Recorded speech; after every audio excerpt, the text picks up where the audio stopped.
딸이 군에 가겠다고 했을 땐 나라가 고마웠습니다. 근데 군대가 우리 애한테만 나라 팔굽혀펴기 시킨다. 그날부로 난 결심했죠. 은퇴고 뭐고 이 나이에 다시 군복을 입자. 그래서 말입니다. 내가 직접 그 부대에 고문관 대위로 입성해버렸습니다. 아니, 근데 문제는 그 얼차려 훈련표 나랑 똑같이 생겼더라고요. 예, 그 훈련 설계자요. 그거 나였습니다. 딸한텐 비밀인데 딸 훈련시키러 갔다가 내가 울고 딸은 도망가고 식판은 뒤집히고 대령이 나한테 엄마 맞으시죠? 라며 무릎 꿇고 이게 뭐냐고요? 그게 나도 궁금해요. 이 드라마는 얼차려 봤던 딸과 그 얼차려 설계한 엄마의 세상 가장 이상한 군대 복수극입니다. 군대는 원래 이렇지 않다면서요? 그럼 우리 애만 왜 이렇게 됐을까요? 구독과 좋아요는 저희에게 큰 힘이 됩니다. 구독과 좋아요는 무료입니다. 새벽 5시 반 충청도 외곽 작은 마을에 첫 달구름 소리가 퍼집니다. 윤복희는 이미 일어나 있었습니다. 60세를 바라보는 나이에도 불구하고 그녀의 몸은 여전히 탄탄했습니다. 30년 전 여군 시절 단련된 몸이 교도관 생활을 거쳐 지금까지 이어져 왔죠. 오늘도 똑같은 하루겠지. 복희는 거울 앞에서 회색빛 교도관 제복을 차려입었습니다. 어깨에 달린 계급장이 햇살에 반짝입니다. 은퇴까지 딱 1년. 그동안 얼마나 많은 죄수들과 마주했는지 셀 수도 없었습니다. 하지만 그 모든 경험이 지금의 복희를 만들었죠. 아침 식사는 늘 혼자였습니다. 22세 딸 하나는 6개월 전부터 여군 부사관 교육을 받고 있거든요. 처음엔 반대했습니다. 군대가 얼마나 험한 곳인지 누구보다 잘 알고 있었으니까요. 하지만 하나의 의지는 확고했습니다. 엄마처럼 나라를 지키고 싶어요. 그 한마디에 복희는 더 이상 반대할 수 없었습니다. 자랑스러웠거든요. 동시에 걱정도 컸지만요. 교도소로 향하는 길, 복희는 핸드폰을 확인했습니다. 하나에게서 온 메시지는 없었습니다. 요즘 들어 연락이 뜸해졌어요. 군 생활이 바쁘겠거니 하며 스스로를 달랬지만 마음 한구석엔 불안함이 자리 잡고 있었습니다. 윤 교도관님, 오늘도 일찍 오셨네요. 동료들이 반갑게 인사했습니다. 복희는 미소로 답했죠. 오전 시간은 수용자들의 체력 단련을 담당했습니다. 그녀만의 특별한 운동 프로그램으로 유명했거든요. 단순히 몸을 단련하는 게 아니라 정신력까지 기를 수 있도록 설계된 프로그램이었죠. 자, 오늘도 시작해 볼까요? 복희의 목소리엔 특유의 카리스마가 묻어났습니다. 수용자들은 그녀 앞에서 긴장했지만 동시에 존경심을 품고 있었어요. 복희는 강하면서도 공정했거든요. 절대 개인적 감정으로 누군가를 차별하지 않았습니다. 점심시간이 지나고 오후가 되자 복희는 동네 체육회로 향했습니다. 퇴근 후 시간을 활용해 지역 주민들의 건강 관리를 도왔거든요. 특히 어르신들의 건강 체조 지도가 주된 업무였죠. 복희 씨 덕분에 우리가 이렇게 건강하게 지내는 거야. 동네 어르신들의 칭찬에 복희는 겸손하게 고개를 숙였습니다. 하지만 마음속으론 뿌듯했어요. 사람들에게 도움이 되는 일이었으니까요. 저녁이 되어 집으로 돌아온 복희는 일기장을 펼쳤습니다. 매일 쓰는 습관이 있었거든요. 오늘도 어김없이 마지막 줄에 같은 문장을 적었습니다. 내 새끼를 다시는 약한 줄 아는 놈들 밑에 두지 않겠다. 이 문장을 쓸 때마다 복희의 눈빛이 달라졌습니다. 30년 전 자신이 겪었던 일들이 떠올랐거든요. 여군 시절 그녀도 많은 어려움을 겪었습니다. 성차별과 부당한 대우, 때로는 폭력적인 얼차려까지. 하지만 그 모든 걸 견뎌냈죠. 강해지기 위해서였습니다. 하나에게도 같은 일이 일어나지 않기를 바랐습니다. 하지만 세상은 그렇게 호락호락하지 않다는 걸 복희는 너무나 잘 알고 있었어요. 밤 11시 복희는 하나의 사진이 담긴 앨범을 꺼냈습니다. 5살 때 찍은 사진부터 최근 군복을 입고 찍은 사진까지 하나씩 넘겨보며 복희는 미소 지었습니다. 언제나 밝게 웃던 딸의 모습이 그리웠거든요. 잘 지내고 있겠지? 혼잣말을 중얼거리며 복희는 잠자리에 들었습니다. 내일도 똑같은 하루가 기다리고 있을 거라고 생각하면서요. 하지만 운명은 때로 예상치 못한 방향으로 흘러가는 법이죠. 복희가 평범한 아침을 맞이한 지 사흘이 지났습니다. 교도소에서 체력 단련 프로그램을 진행하던 중이었어요. 수용자들이 열심히 운동하는 모습을 지켜보며 복희는 만족스러운 표정을 짓고 있었죠. 그때 핸드폰이 울렸습니다. 모르는 번호였어요. 복희는 잠시 망설이다가 전화를 받았습니다. 여보세요? 혹시 이하나 부사관님의 어머니세요? 목소리가 어딘지 떨리고 있었습니다. 복희의 심장이 순간 쿵 내려앉았어요. 네, 맞습니다. 누구세요? 저는 하나 동기인 김미영이에요. 같은 분대거든요. 복희는 주변을 둘러보며 조용한 곳으로 이동했습니다. 뭔가 심상치 않은 기운이 느껴졌거든요. 무슨 일이에요? 그게 하나가 지금 계속 얼차려를 받고 있어요. 벌써 일주일째예요. 복희의 손이 떨리기 시작했습니다. 핸드폰을 꽉 쥐었죠. 얼차려요? 왜요? 단체 기합인데 다 하나 때문에 그래요. 분대 전체가 하나하나 때문에 벌을 받고 있다고. 그래서 다른 애들도 하나를 좋아하지 않아요. 미영의 목소리는 점점 작아졌습니다. 이런 전화를 하는 것도 위험하다는 걸 알고 있었거든요. 구체적으로 무슨 일이 있었나요? 체력 측정에서 기준을 못 맞췄어요. 그것 때문에 분대 전체가 연대 책임으로 매일 저녁마다 얼차려 받고 있어요. 복희는 눈을 감았습니다. 30년 전 자신의 모습이 떠올랐어요.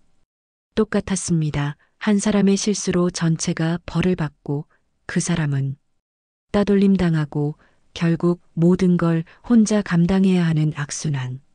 하나는 어떻게 지내요? 많이 힘들어해요. 밥도 제대로 못 먹고 항상 혼자 있어요. 제가 말을 걸어도 대답을 잘 안 해요. 미영의 말을 들으며 복희의 가슴이 미어졌습니다. 딸이 혼자 모든 걸 견디고 있다는 생각에 견딜 수 없었어요. 왜 저한테 이런 얘기를 해주는 거예요?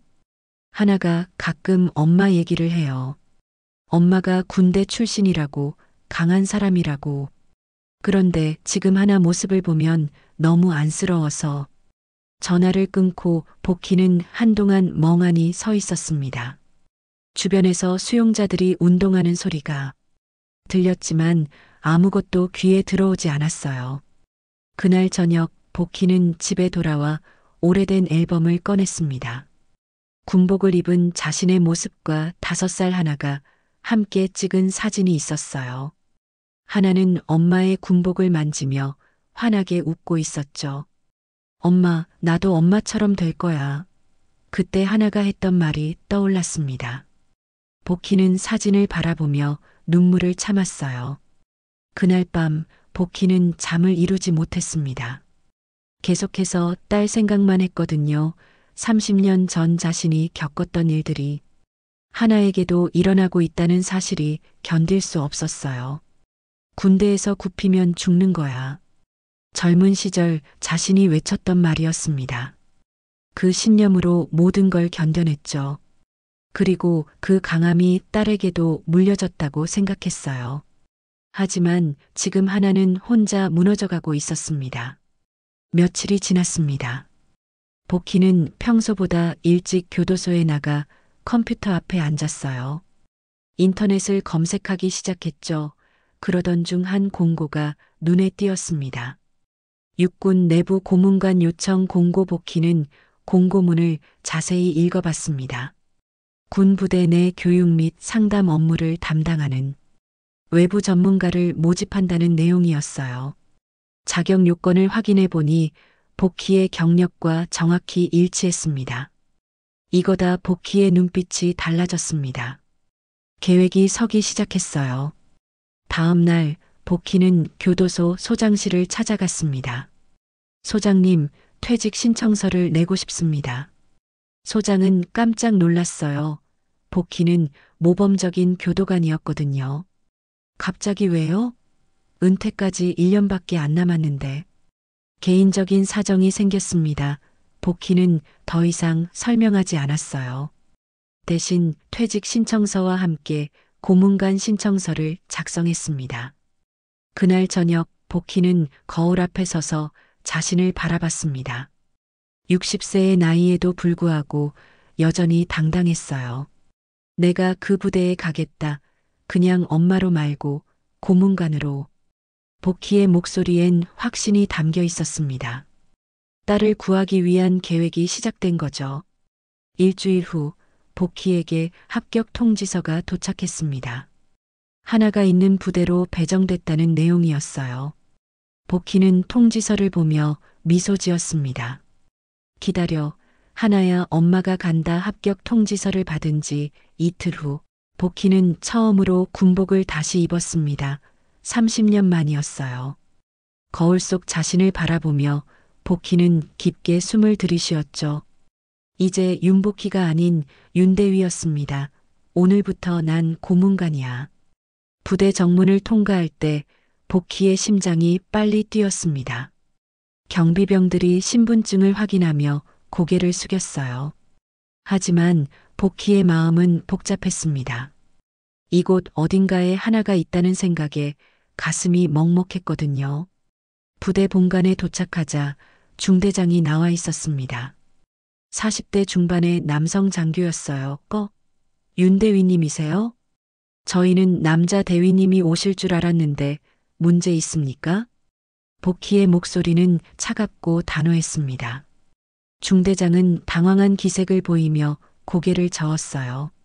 아, 아닙니다. 환영합니다. 부대원들도 마찬가지였습니다. 여성 고문관이 온다는 걸 전혀 예상하지 못했거든요. 복희는 그들의 반응을 조용히 지켜봤습니다. 이미 예상했던 일이었어요. 오리엔테이션이 끝나고 복희는 부대 곳곳을 둘러봤습니다. 생활관, 식당, 훈련장 모든 게 30년 전과 비슷했어요. 하지만 분위기는 달랐습니다. 뭔가 경직되고 무거운 공기가 감돌았죠. 점심시간이 되었습니다. 복희는 식당으로 향했어요. 부사관들이 줄을 서서 식사를 받고 있었습니다. 그리고 저 멀리 구석진 자리에 혼자 앉아 있는 하나를 발견했죠. 복희의 가슴이 쿵 내려앉았습니다. 하나는 많이 말랐어요. 얼굴도 헬쑥했고요. 다른 동기들과 떨어져 혼자 식사하고 있었습니다. 내 새끼가 부대 안에서도 외톨이구나. 옛날 내 모습 그대로야.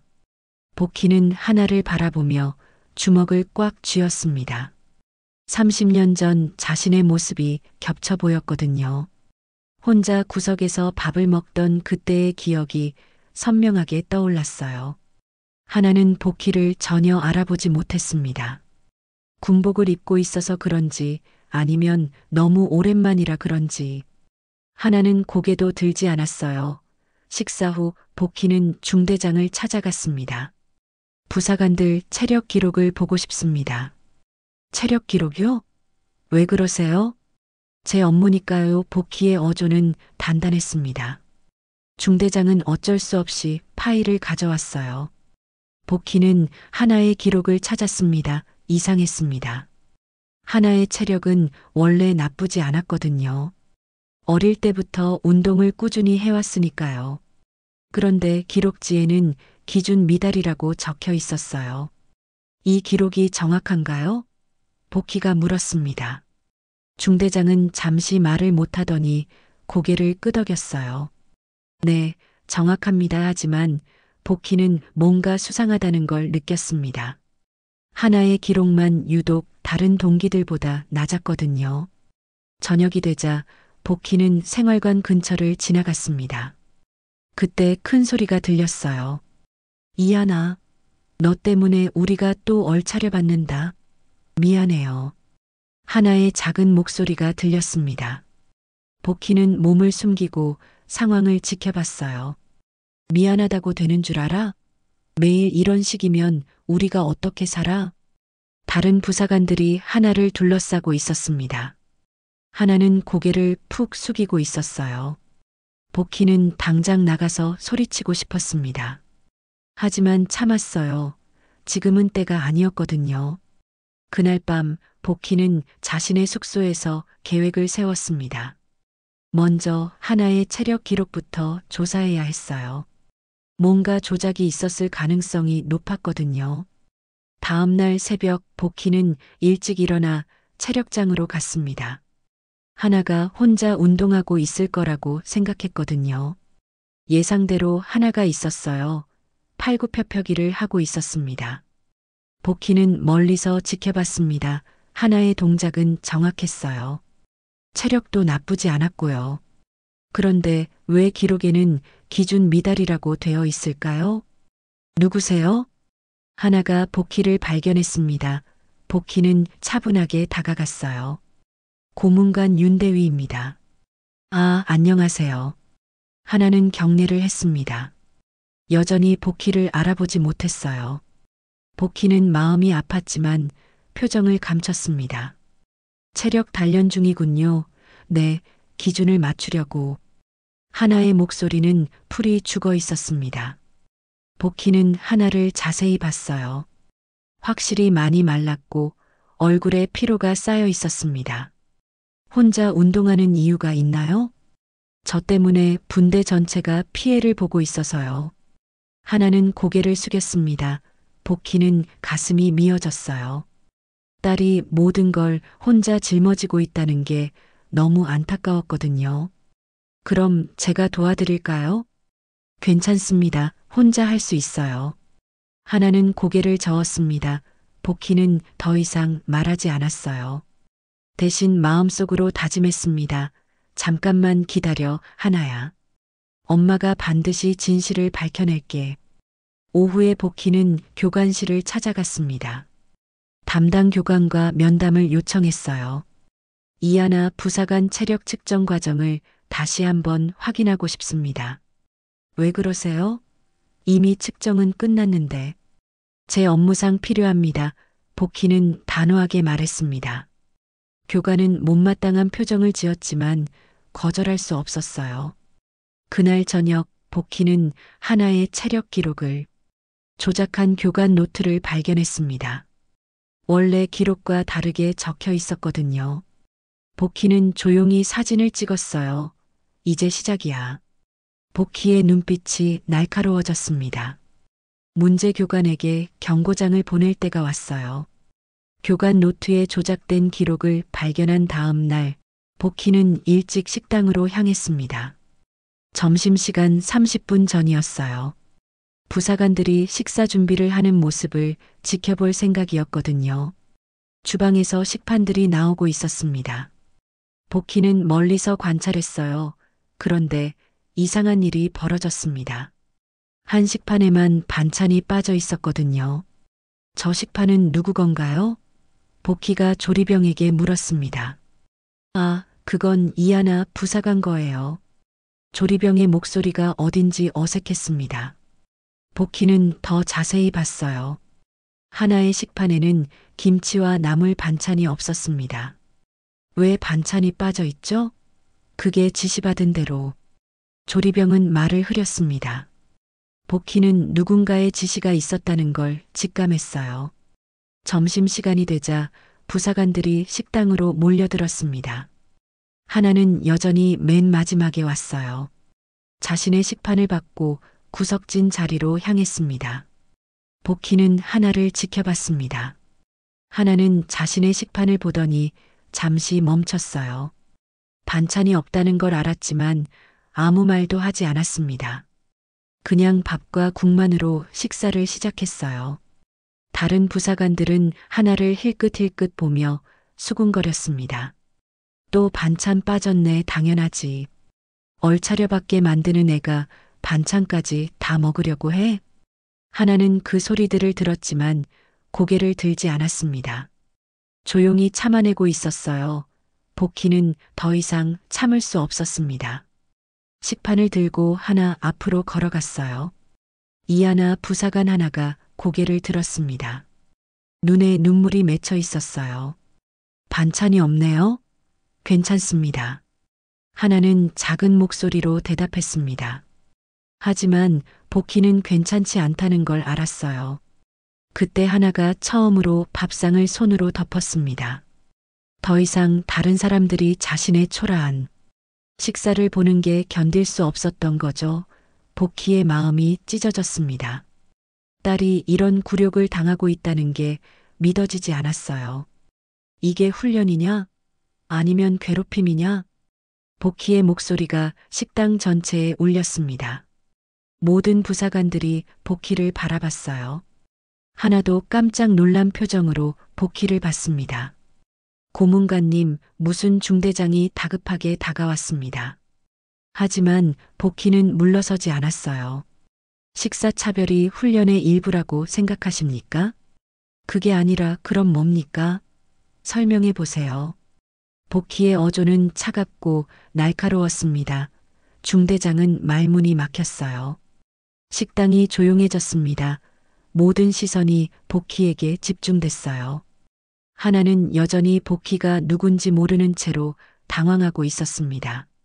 지금 당장 정상적인 식사를 제공하세요.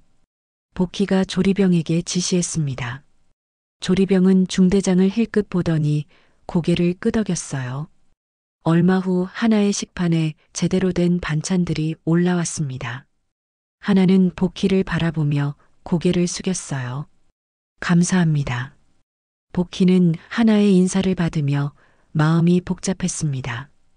딸이 자신을 알아보지 못한다는 게 서글펐지만 동시에 다행이라는 생각도 들었어요. 지금은 고문관 윤대위로서 행동해야 했거든요. 그날 저녁 복희는 부대 간부들과 회식 자리에 참석했습니다. 분위기 파악을 위해서였어요. 술이 몇 잔 오가자 간부들의 본심이 드러나기 시작했습니다. 윤대위님, 오늘 식당에서 너무 나서신 거 아닙니까? 한 소대장이 말했습니다. 복희는 조용히 술잔을 들었어요. 나섰다는 게 무슨 뜻입니까?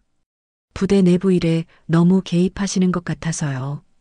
다른 간부들도 고개를 끄덕였습니다. 복희는 그들의 반응을 주의 깊게 살폈어요. 내정 간섭 그만하세요. 우리 나름대로 교육 방침이 있거든요. 중대장이 복희에게 압박을 가했습니다. 복희는 미소를 지었어요. 하지만 그 미소는 차가웠습니다. 교육 방침이라. 그때 한 교관이 술에 취해 말을 꺼냈습니다. 솔직히 이하나 그 애는 문제가 많아요. 제 엄마가 무슨 여자 대위였대나 뭐래나 어차피 둘 다 문제 많다더라. 복희의 손이 멈췄습니다. 술잔을 들고 있던 손이 떨리기 시작했어요. 엄마가 군대 출신이면 뭐가 문제입니까? 복희의 목소리는 평온했지만 눈빛은 위험했습니다. 교관은 술에 취해 계속 말을 이었어요. 여자가 군대에서 뭘 배우겠어요? 애도 엄마 닮아서 고집만 세고. 복희는 술잔을 천천히 테이블에 내려놓았습니다. 그리고 말없이 자리에서 일어났어요. 어디 가세요? 중대장이 물었습니다. 바람 좀 쐬고 오겠습니다.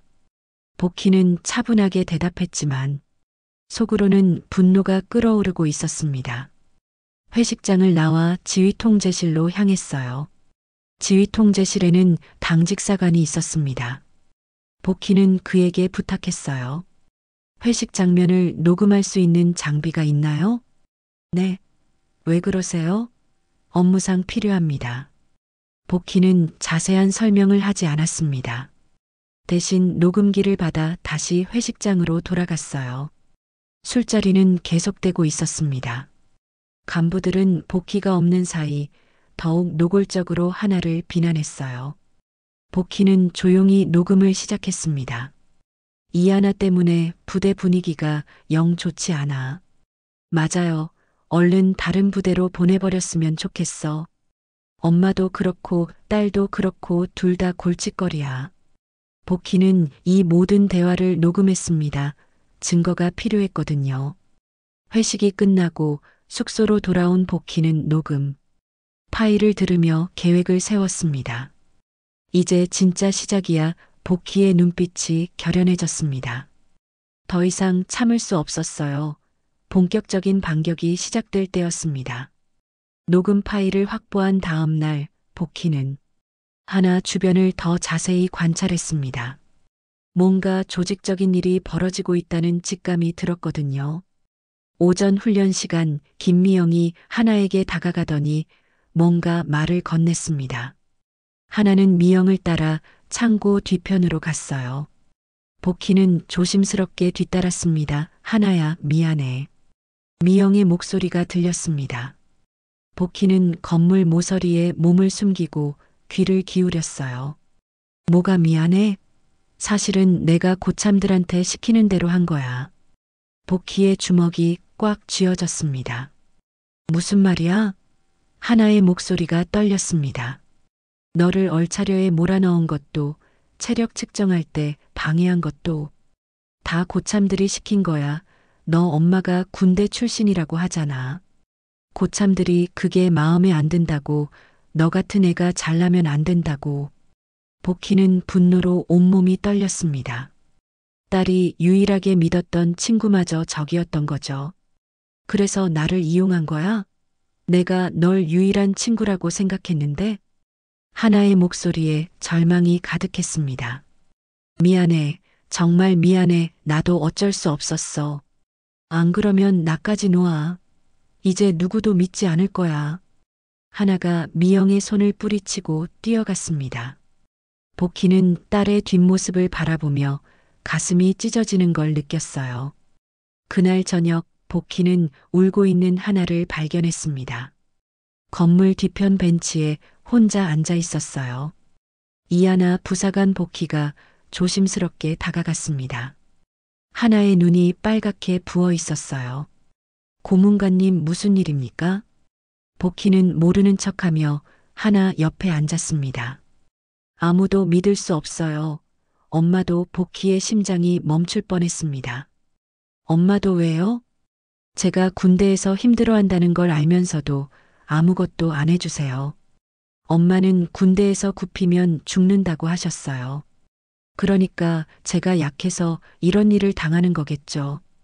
복희는 자신의 말이 딸에게 상처가 되었다는 걸 깨달았습니다. 강해지라고 한 말이 딸을 더욱 고립시켰던 거예요.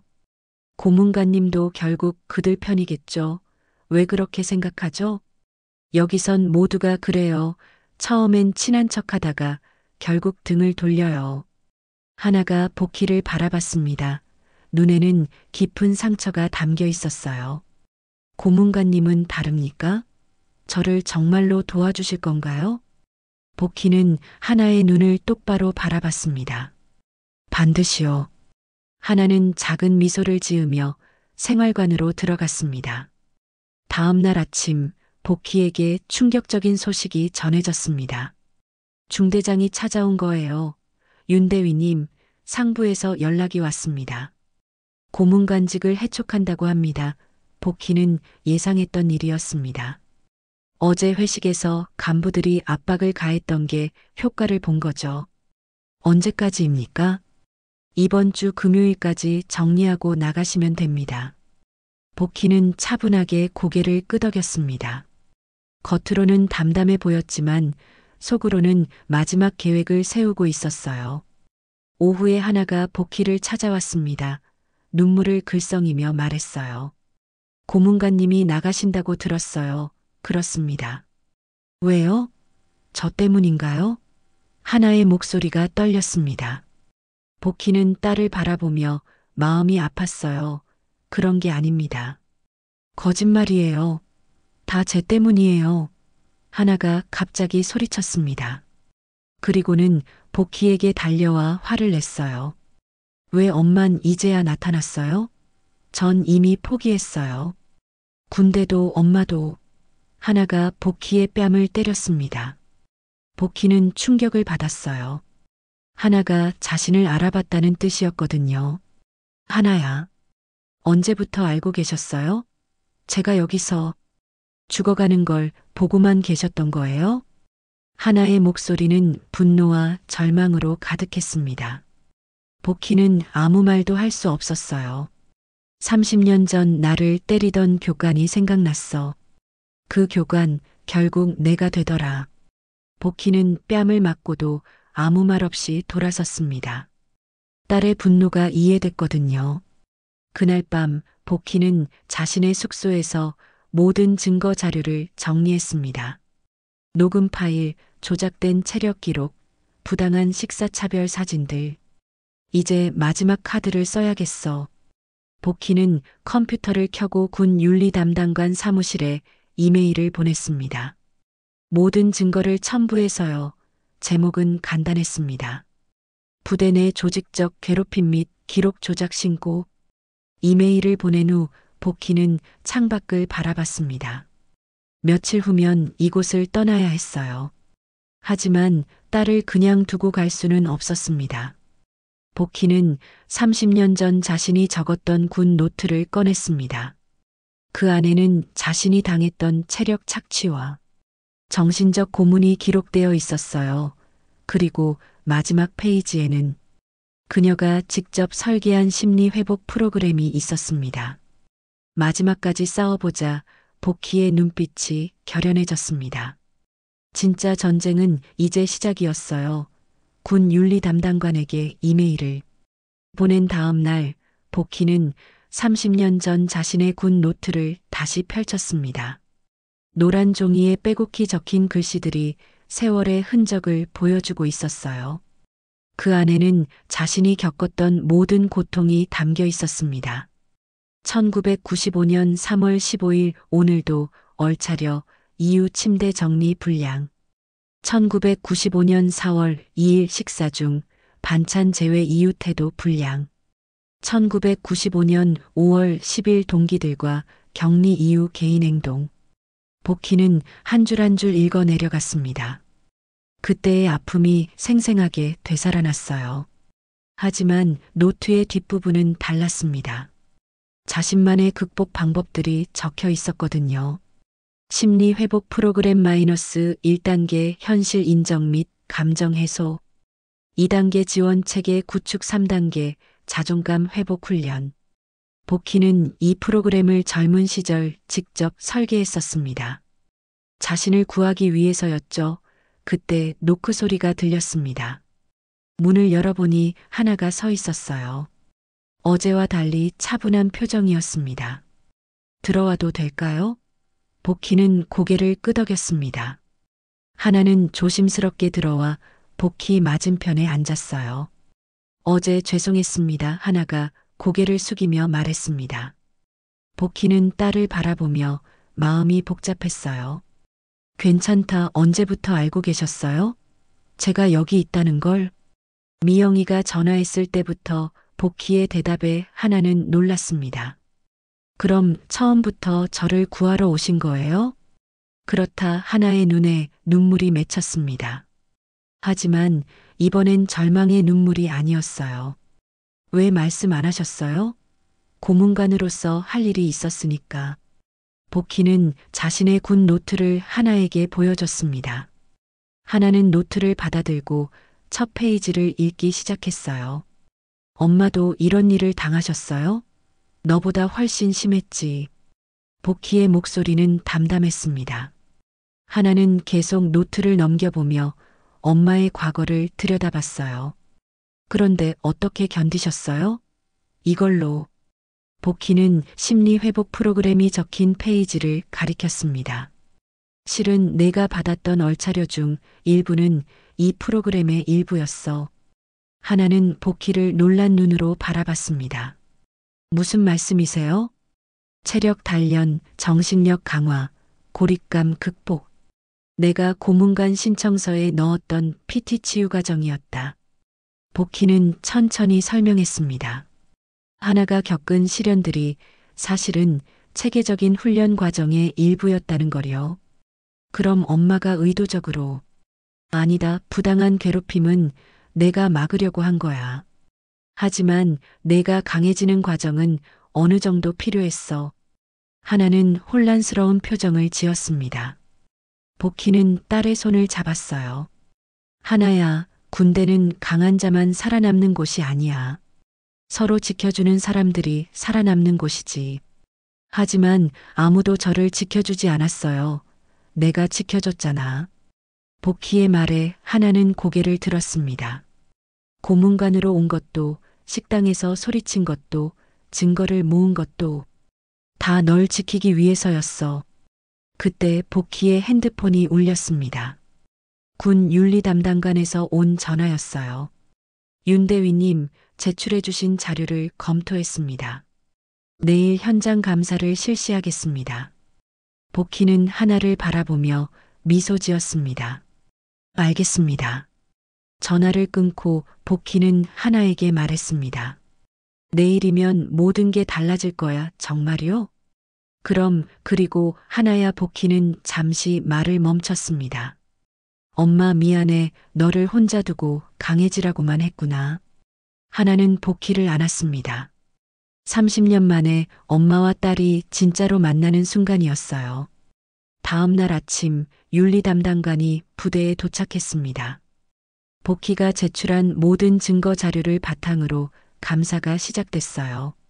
녹음 파일이 재생되자 간부들의 얼굴이 하얗게 변했습니다. 이 하나 때문에 부대 분위기가 영 좋지 않아.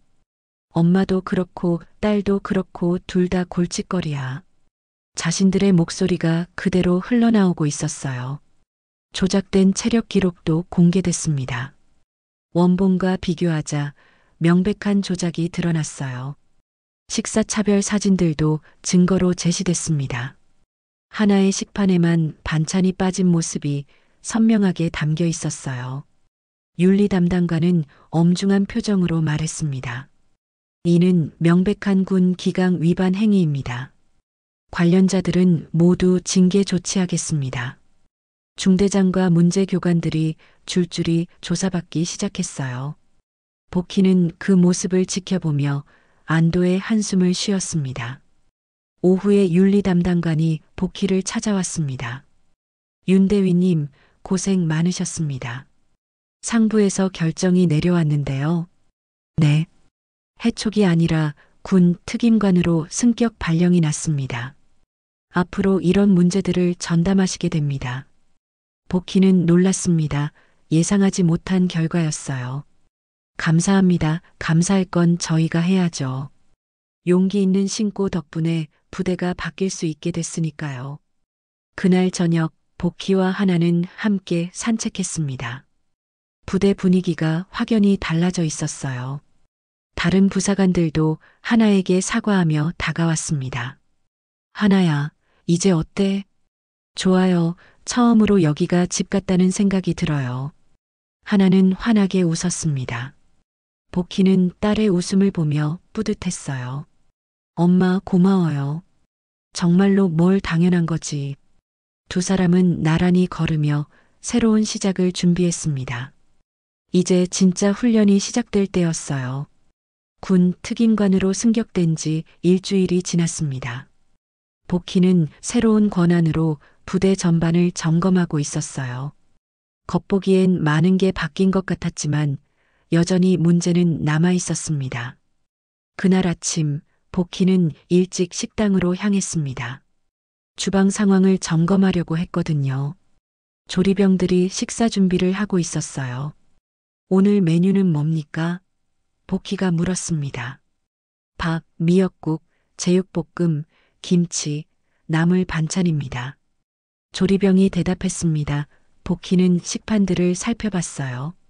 모든 식판이 똑같이 준비되어 있었습니다. 점심시간이 되자 부사관들이 식당으로 들어왔습니다. 분위기는 전보다 훨씬 좋아져 있었어요. 하나도 다른 동기들과 함께 앉아 식사하고 있었습니다. 복희는 안심하며 지켜봤습니다. 드디어 모든 게 정상으로 돌아온 것 같았어요. 그런데 30분 후 급하게 뛰어온 부사관이 복희에게 신고했습니다. 특임관님, 이하나 부사관 식판에 또 문제가 생겼습니다. 복희의 표정이 굳었습니다. 뭔가 잘못됐다는 직감이 들었어요. 어떤 문제죠? 반찬이 빠져 있다고 합니다.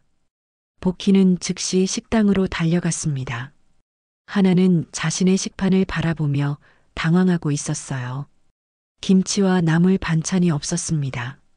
주변 부사관들도 웅성거리고 있었습니다. 또 시작됐네. 감사받고도 또 이런 일이. 복희는 주방으로 향했습니다.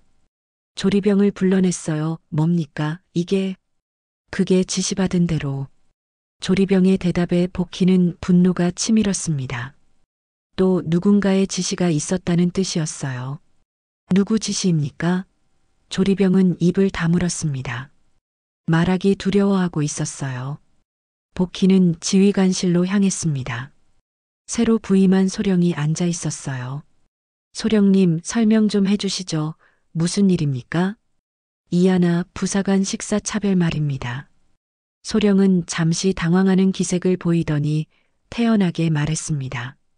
그런 일은 없을 텐데요. 직접 확인했습니다. 아, 그건 조리 실수겠죠. 소령의 대답에 복희는 확신했습니다. 아직도 조직적인 괴롭힘이 계속되고 있다는 걸요. 매일 같은 실수가 반복되나요? 특임관님, 너무 예민하게 반응하시는 거 아닙니까? 소령이 복희를 힐끗 보며 말했습니다. 복희는 그 눈빛에서 도전을 읽었어요. 예민하다고요? 내 사소한 일에 너무 민감하게. 복희는 더 이상 참을 수 없었습니다. 말로는 안 통한다는 걸 깨달았어요. 말로 안 통하니 보여줘야겠죠. 복희는 돌아서서 주방으로 향했습니다. 소령은 뭔가 불길한 예감에 뒤따라왔어요. 주방에 도착한 복희는 주방장을 불러냈습니다. 이게 훈련이냐 아니면 죄수밥이냐? 복희의 목소리는 차갑고 날카로웠습니다. 주방장은 벌벌 떨었어요. 그게. 대답하세요. 복희가 소리쳤습니다. 주방 전체가 조용해졌어요. 그때 복희는 돌연 행동에 나섰습니다. 식판 더미가 쌓인 선반으로 걸어가더니 한 손으로 식판들을 통째로 밀어버렸어요. 철그렁. 식판들이 바닥에 떨어지며 큰 소리를 냈습니다. 모든 사람들이 깜짝 놀랐어요. 이딴 식단, 내 딸은커녕 내 제자도 못 먹인다. 복희의 목소리가 주방 전체에 울렸습니다. 소령은 당황해서 말을 더듬었어요. 특임관님, 뭐 하시는 겁니까? 제대로 된 식사를 만들라는 겁니다. 복희는 주방장을 똑바로 바라봤습니다. 앞으로 모든 부사관에게 동일한 식사를 제공하세요. 한 명이라도 차별받는 일이 있으면 주방 전체를 갈아엎겠습니다. 주방장은 고개를 끄덕일 수밖에 없었어요. 복희의 기세에 압도당했거든요. 식당에 있던 부사관들도 복희의 행동을 지켜봤습니다. 하나는 눈을 동그랗게 뜨고 있었어요. 엄마가 자신을 위해 이렇게까지 한다는 게 믿어지지 않았거든요. 우와, 대박이다. 완전 사이다네. 부사관들이 작은 목소리로 수군거렸습니다. 복희의 행동이 속 시원했던 거죠. 그때 갑자기 윤리 담당관이 나타났습니다. 누군가 급히 신고한 모양이었어요. 무슨 일입니까? 윤리 담당관이 물었습니다. 소령이 급히 다가갔어요. 특임관이 주방을 엉망으로 만들었습니다. 윙리 담당관은 복희를 바라봤습니다. 복희는 차분하게 설명했어요. 부대 내 식사 차별 실태를 감사하겠다고 발표드립니다. 식사 차별요? 네. 특정 부사관에게만 반찬을 제공하지 않는 조직적 괴롭힘이 계속되고 있습니다. 윤리 담당관의 표정이 심각해졌습니다. 이전 감사에서 이미 문제를 지적했는데 또 같은 일이 반복됐다는 뜻이었거든요. 즉시 조사하겠습니다. 윤리 담당관의 선언에 소령의 얼굴이 하얗게 변했습니다. 그날 오후 긴급 감사가 실시됐습니다. 조리병들의 증언을 통해 지속적인 지시가 있었다는 게 밝혀졌어요. 새로 부임한 소령까지 연루된 조직적 괴롭힘이었습니다. 저녁 식사 시간 모든 부사관들이 동일한 식사를 받았습니다. 하나도 다른 동기들과 똑같은 식판을 받았어요. 이제 정말 끝난 것 같아요. 하나가 복희에게 말했습니다. 복희는 딸을 바라보며 미소 지었어요. 아직 끝난 게 아니야. 이제 시작이지. 무슨 뜻이에요? 진짜 훈련을 시작할 때가 됐다는 뜻이야. 복희의 눈빛이 반짝였습니다. 이제 부대를 제대로 바꿔나갈 시간이었어요. 그날 밤 복희는 새로운 계획을 세웠습니다. 단순히 문제를 해결하는 게 아니라 모든 부사관들이 서로를 지켜주는 진짜 동료가 될 수 있도록 하는 계획이었어요. 내일부터 진짜 특임관다운 일을 해보자. 복희는 결심을 다졌습니다. 마지막 변화가 시작될 때였어요. 식판 사건 이후 일주일이 지났습니다. 부대 분위기는 완전히 달라져 있었어요. 복희는 매일 아침 일찍 나와 부사관들과 함께 체력 단련을 했습니다. 이제는 벌이 아닌 진짜 훈련이었어요. 자, 오늘은 팀워크 훈련을 해볼까요? 복희가 부사관들 앞에서 말했습니다. 하나를 포함해 20명의 부사관들이 줄을 서 있었어요. 2명씩 짝을 이뤄서 서로 도와가며 목표를 달성하는 겁니다. 복희는 30년 전 자신이 설계했던 심리회복 프로그램을 실제 훈련에 적용하고 있었어요.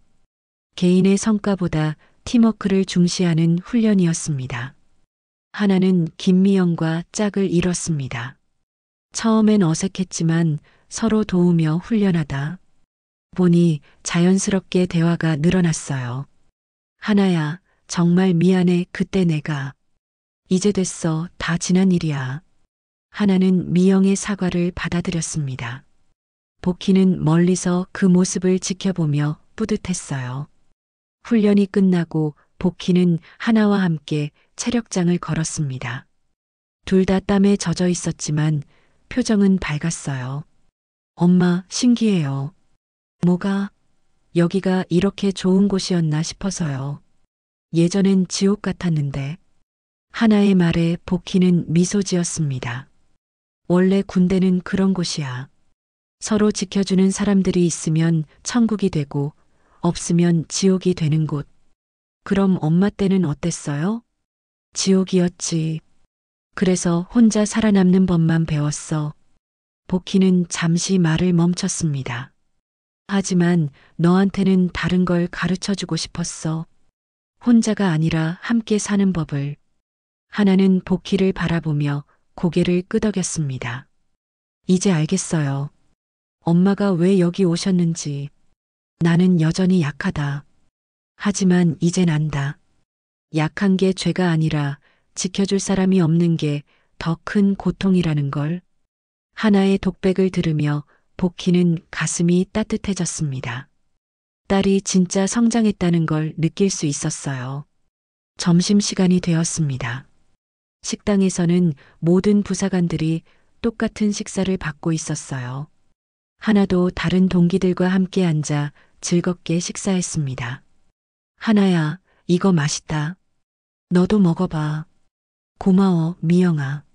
자연스러운 대화가 오가는 모습을 보며 복희는 안도했습니다. 드디어 딸이 진짜 동료들을 만난 거죠. 오후에 복희는 부대 지휘관과 면담했습니다. 새로 부임한 중령이었어요. 특임관님 덕분에 부대가 많이 달라졌습니다. 아직 갈 길이 멀어요. 복희는 겸손하게 대답했습니다. 앞으로도 계속 이곳에 계실 건가요? 지휘관의 질문에 복희는 잠시 생각했습니다. 원래 계획은 하나를 구하고 떠나는 것이었어요. 하지만 이제 상황이 달라졌습니다. 그럴 생각입니다. 여기에는 더 많은 하나들이 있을 테니까요. 복희의 대답에 지휘관은 고개를 끄덕였습니다. 감사합니다. 부대가 특임관님을 필요로 합니다. 그날 저녁 복희는 교도소 시절 동료들에게 전화를 걸었습니다. 복희야, 어때? 잘 지내? 잘 지내고 있어. 그런데 말이야. 복희는 퇴직을 미루고 이곳에서 더 오래 일하고 싶다고 말했습니다. 정말 60이 넘은 나이에 새로운 도전을 하는 거야? 그래. 여기에 내가 해야 할 일이 있어. 복희의 목소리는 확신에 차 있었습니다. 일주일 후 복희는 정식으로 군 상담관으로 재임용됐습니다. 퇴직을 미루고 새로운 길을 택한 거죠. 엄마, 정말 괜찮아요? 원래 은퇴하실 때가 됐는데. 하나가 걱정스럽게 물었습니다. 괜찮아. 우리 애들. 더는 울게 두지 마요. 복희는 하나만이 아닌 모든 부사관들을 우리 애들이라고 불렀습니다. 이제 그들 모두가 복희의 가족이었어요. 한 달이 더 지났습니다. 부대에는 완전히 새로운 문화가 자리 잡았어요. 서로 돕고 격려하는 분위기, 개인보다 팀을 중시하는 훈련, 공정하고 평등한 대우. 복희는 매일 아침 일찍 나와 부사관들과 함께 운동했습니다. 나이가 많음에도 불구하고 젊은 부사관들과 함께 뛰었어요. 특임관님, 쉬시지 그러세요. 부사관들이 걱정했지만 복희는 고개를 저었습니다. 나도 아직 배울 게 많아요.